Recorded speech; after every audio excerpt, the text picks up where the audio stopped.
Vəfa xanım qeyd elədiniz ki, yəni ki, artıq orada hər hansı bir təlimatlar, hər hansı bir qanun qəbul olduqda və yaxud da istər kənd təsərrüfatında və iqtisadiyyatımızda hər hansı bir inkişaf etməsi üçün kimlər hansı sahəni təmsil edirsə, hər bir şəxsə öz sahəsinə uyğun hansısa göstərişlər, tapşırıqlar verilirdi və qanunun o dövlətinə, öz dövlətinizə qarşı o, qəbul olunan və ümumi seçkilərinin, belə desəm ki, əhatə eləyən hər hansı bir qanunların qəbul olunmasında sizlərin ən önəmli, yəni ki, orada seçicilərdən birisi kimi ən önəmli bir yeriniz var idi ki, sizlər də orada o səslərdən biri idiniz. Yəni orda, özünüz təmsil etdiyiniz rayonun və yaxud da hansısa dövlətin, respublikanın adından orda, hə xeyrinə və yaxud da, eee, yəni keçərli olaraq hə və yaxud yoxla nişanlanırdı. İndi bilmirəm o zaman bitərəf var idimi, yoxsa elə artıq necə idi orada həmən iclas müddətində? Lehinə və əleyhinə və yaxud da bitərəf kimi necə qiymətləndirilirdi səs vermələr? O vaxt sessiyada oturanda, orada qərar qəbul olunanda, bizlərin də şey, səsimiz var idi. Hər kəsin öz səsi var idi. Hı hı. Bizim Naxçıvan Muxtar Respublikası ayrı otururdu, Özbəkistan ayrı otururdu, Hı hı, Gürcüstan hı. ayrı otururdu. 15 Bəli. müttəfiq respublikanın hər birinin özü addenin yerləri var idi. Yəni o Qərar qəbul zamanda olanda hamımız əlimizi qaldırdıq ki, lehinə də qərar qəbul olunsun. yəni lehinə və Hə, istəsəydin, yəni ki, heç bir sizə qarşı təsir olmadan istəsəydiniz İstəsə lehinə və yaxud da əleyhinə əleyhinə və yaxud da verə bitərəf qala hə, bilərdiniz bitərəf siz. də qala bilərdi. Ancaq yox. Hə, yəni ki, eynilə o zamanda heç Eynilə bir o qədər təsir gözəl yox idi. təşkil olunmuşdu ki, hamısı bizim gördüyümüz işlərdən Hı danışırdılar. hı. Orada planların yerinə yetirilməsindən danışırdılar. Taxılçılıq, üzümçülük, tərəvəzçilik, bütün şeylərdən hamısından ayrı-ayrı danışırdılar. Elə o bizim gördüyümüz işlər idi. Və sizlərə də hansısa tövsiyələr verilirdi və yaxud da hardasa da ləngimələr var idisə iqtisadiyyatımızda, Hə. o sahədə, qabaqcıl olmaq üçün tövsiyələr nəsə verilirdi? Verirdilər əlbəttə ki, deyirdilər ki, yaxşı işləyən ki, kolxozumuz birinci yerə çıxsın və yaxud Azərbaycanda tanınsın, bütün öhdəlikləri yerinə yetirmək lazım idi.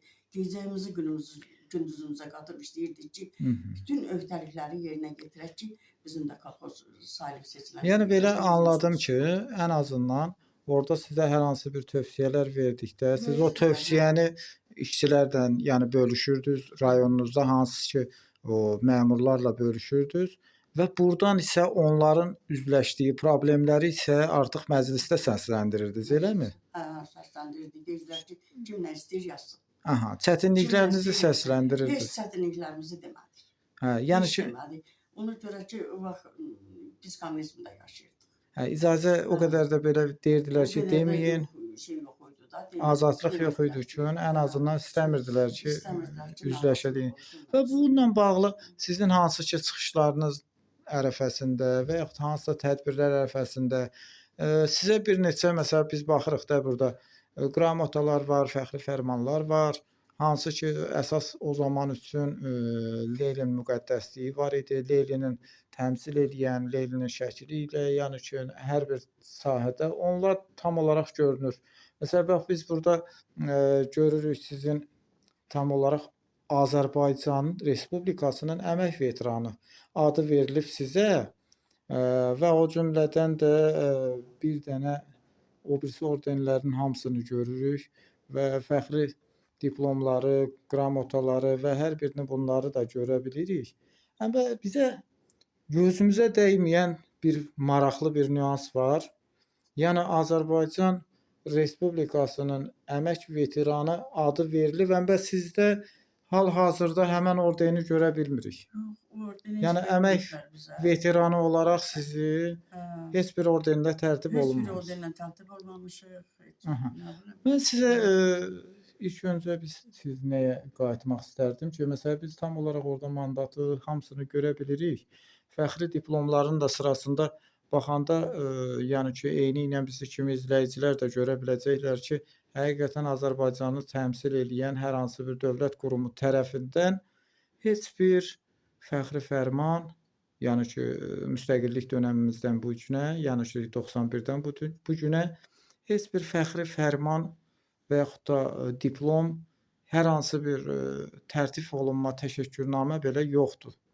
Hətta o zaman sizi ki, mətbu qurumlar ki, sizi istər qəzetçilər, istərsə jurnallar, istərsə də hər hansı bir televiziya, radio sizin haqqınızda geniş danışdığı halda bu günləri Azərbaycanda sizlərə qarşı edilən biganəlik, sizlərə qarşı yanaşma, laqeyd yanaşma nəticəsində bu günləri Azərbaycan əmək veteranı olduğunuz halda sizi heç bir bayramlarda, tədbirlərdə sanmamaları və o cümlədən sizləri bu günləri hansısa Azərbaycanın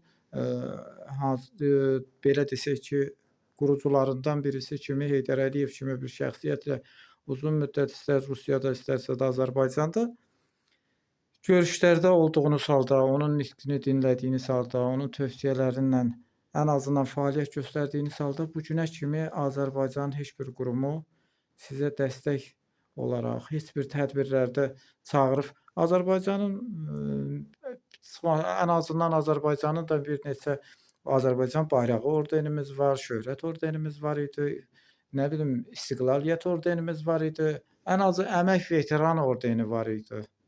Yəni bunların heç birindən sizlərə, yəni verilməyib. Amma buna baxmayaraq yenə də siz Azərbaycanı fərəhlə hiss edirəm ki, sinənizdə istər bu gün Xarı bülbülü, istərsə də Azərbaycan bayrağı ordenini və Heydər Əliyevin hansı ki, şəkli olacaq bir medalın görürük.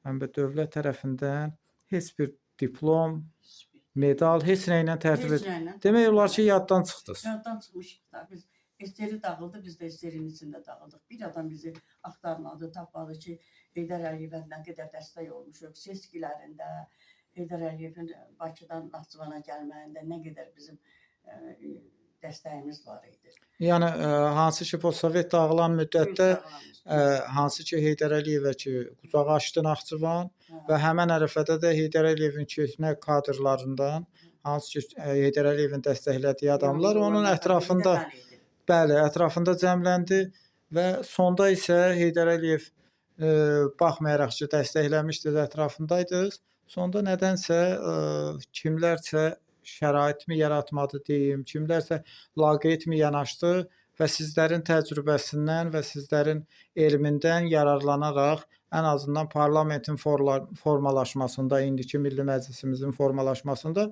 yəni ən azından sizdən keçmiş bir deputat kimi yararlanmaq istəmədilər. Çünki siz, mən adətən mənim öz fikrimdir, indi o izləyicilər də ola bilsin ki, baxır, mənə yanaşma deyə bilərlər. Mən istərdim ki, ən azından bu günləri millət vəkillərimiz keçmiş deputatlardan, yəni ki, bu 15 dövlətin arasında sayılıb seçilən deputatlardan örnək olaraq istifadə eləsin. Onların məsələn, bax təcrübənizdən sizin danışıq ərəfəsində biz gördük ki, siz qeyd elədiniz ki, orada hər sahəni əhatə edən. Yəni var idi traktorist, var idi elektrik, var idi tütüncü, var idi. Və bu günləri millət vəkillərimizin əksəriyyətinin yəni sıralamasına 125-ə baxdıqda, yəni biz nə tütüncü görə bilərik, nə traktorist görə bilərik, nə əkinçi, nə sağıncı. Yəni indi artıq hərə öz sahəsində. Amma sizlərin bu günləri iqtisadiyyatımızın inkişafı üçün, bu günləri Azərbaycanın daha inkişaf etməsi üçün və bu günlər kənd təsərrüfatımızın demək olar ki, nazirliyin adi inkişafı üçün ən azından bu günləri sizləri bir araya yığıb, sizlərin təcrübəsindən yararlansalar daha yaxşı olar və ən azından sizi də dəyərləndirib, ən azından bayramlarda fəxri diplomlarla hər hansı bir dövlət və dövlət rəhbərliyi adından və Nazirlər Kabineti adından sizi hansısa orden və medallarla tərtib eləsələr və tədbirlərə çağırsalar, yəni daha gözəl olar dövlətin inkişafı üçün. Mənə elə gəlir ki, ola bilsin ki, tez bir müddətdə bunu nəzərə də alarlar. İnşallah